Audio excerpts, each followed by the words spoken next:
Valdir, quais são suas prioridades na Câmara? Quais suas chances de assumir o cargo? O movimento estudantil lhe ensinou?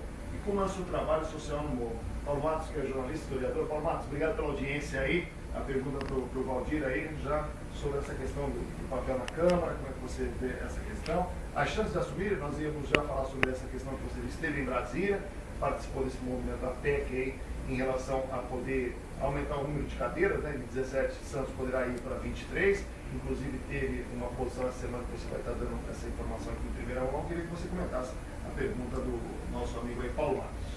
Desde já agradeço a pergunta do jornalista de Santos, bem conhecido, Paulo Matos, todos conhecem ele como o Paulinho. Essa questão que você coloca, Flávio Santana, é muito importante para nós levarmos esclarecimento para quem está em casa nos ouvindo hoje, sobre essa questão da PEC dos vereadores, que seria, vamos dizer assim, uma recomposição de vereadores. Não o aumento de vereadores, como muitas pessoas falam. Ah, vai aumentar vereadores, vai aumentar gastos praticamente. Essa questão da recomposição dos vereadores é uma questão não só para a cidade de Santos, como para a Baixada Santista, mas para todo o Brasil. No que seria nesse sentido? No ano de 2004, o Tribunal Superior Eleitoral, através de uma resolução 21.702, reduziu os vereadores do Brasil. Acontecendo o quê? Deixou o mesmo repasse que o Executivo repassa para o Legislativo. O repasse continuou o mesmo, a exemplo de Santos. A Constituição de 88 coloca Santos com 6%. E sobre os vereadores, antigamente Santos era 21%, reduziu para 17%. O que aconteceu, Zé Ricardo? O repasse não reduziu. O que só reduziu foi o número de vereadores. É a mesma coisa, Zé Ricardo, numa empresa, como eu sou administrador de empresa no Porto, você demitir um número de funcionários e aquela verba daqueles funcionários você deixar com outros funcionários, praticamente. Você não reduziu a verba. Então, praticamente, essa resolução do tribunal, assodadamente, naquele momento, que quem deveria legislar é o Congresso Nacional, Flávio, sobre essa questão de direito eleitoral, e quem fez isso foi o Tribunal Superior Eleitoral, nessa resolução 21.702 de 2004. O que aconteceu de lá para cá? Muita coisa se discutiu. Nisso, quando o Congresso Nacional viu que o Tribunal Superior Eleitoral estava discutindo sobre uma matéria que era de sua esfera, o Congresso Nacional criou uma PEC, a chamada PEC 333 de 2004, no qual um deputado do Rio Grande do Sul, Pompeu de Matos. O que aconteceu com essa PEC? Essa PEC restabeleceu as novas recomposições de vereadores do Brasil. Porque o que o Tribunal Superior Eleitoral fez com a homologação do Supremo Tribunal Federal foi assodadamente, volto a repetir, reduzir os vereadores. Amanhã ou depois vai se reduzir também deputados federais, vai se reduzir praticamente deputados estaduais. Vão entender que no Brasil não pode ter 81 senadores, que tem que reduzir senadores também, que o número de ministérios que existe no governo federal tem que ser reduzido. Então eu acredito que quem tem que regulamentar essa questão são os deputados, os senadores, no qual o povo elegeu, que tem a visão a nível de Brasil para poder regulamentar a distribuição de representatividade na população. Uma coisa que eu costumo dizer, Flávio, que a democracia não tem preço. E nesse caso da recomposição de vereadores, ainda mais, não vai ter um custo sequer de R$1. Porque com a nova lei que está chegando, vai economizar para os cofres públicos R$1,5 bilhão. Ou seja, nesses 3 últimos anos, para terminar essa legislatura, são quase R$4,5 bilhões.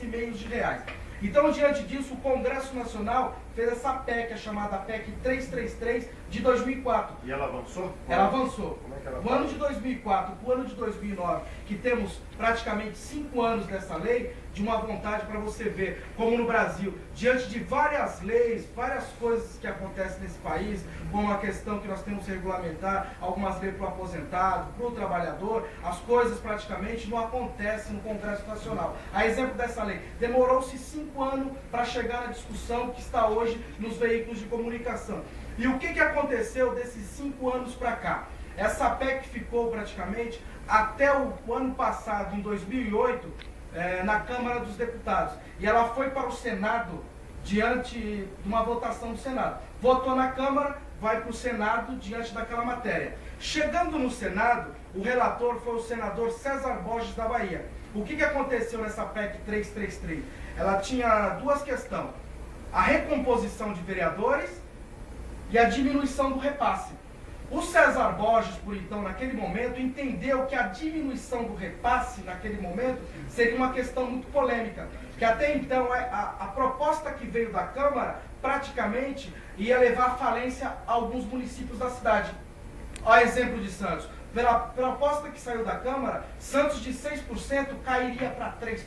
Do repasse. Seria insustentável, porque hoje a cidade de Santos, nós temos 6%, a cidade não usa os 6%, usa 3,8%. E você vê, tem como ter a estrutura do Poder Legislativo e a cidade de Santos ainda está construindo uma sede própria, praticamente, os recursos que ainda existem. E ainda sobra praticamente para o orçamento, que o Executivo não repassa 1,2 praticamente desse orçamento. Então essa proposta praticamente que o Congresso enviou para o Senado, praticamente os senadores entenderam como Câmara Revisora que é da República Federativa, que aquilo dificultaria muito, Zé, a funcionabilidade das casas municipais. Diante disso, o senador César Borges entendeu e não votar aquela matéria, fazer uma chamada PEC paralela. Ele entendeu que era uma autonomia, praticamente. Se já existe um repasse lá, tem como recompor nesse momento. Num segundo momento, nós vamos discutir a diminuição. O que aconteceu? A PEC dos vereadores, a chamada PEC 20, ela passou no Senado. Ela deveria ser promulgada pela Câmara pelo Congresso Nacional, vamos dizer assim. No caso, seria, na época, o presidente Arlindo Chinaglia. O Arlindo Chinaglia, pelo qual entendeu que ele não deveria promulgar aquela matéria, porque ele entendeu que as duas matérias seriam uma só. Sendo que na reforma da Previdência e na reforma do Judiciário, no nosso ordenamento jurídico, já existe a chamada PEC paralela. Isso foi feito na Previdência. Me permite, Valdir, eu só questiono uma coisa. Esse aumento, né, do número de cadeiras, por exemplo, aqui na Baixada, se formos discutir os 9 municípios da Baixada, nós sabemos que tem municípios aí que não têm condições de suportar, vamos assim dizer, esse aumento de repasse que o Executivo obrigatoriamente tem que fazer o Legislativo.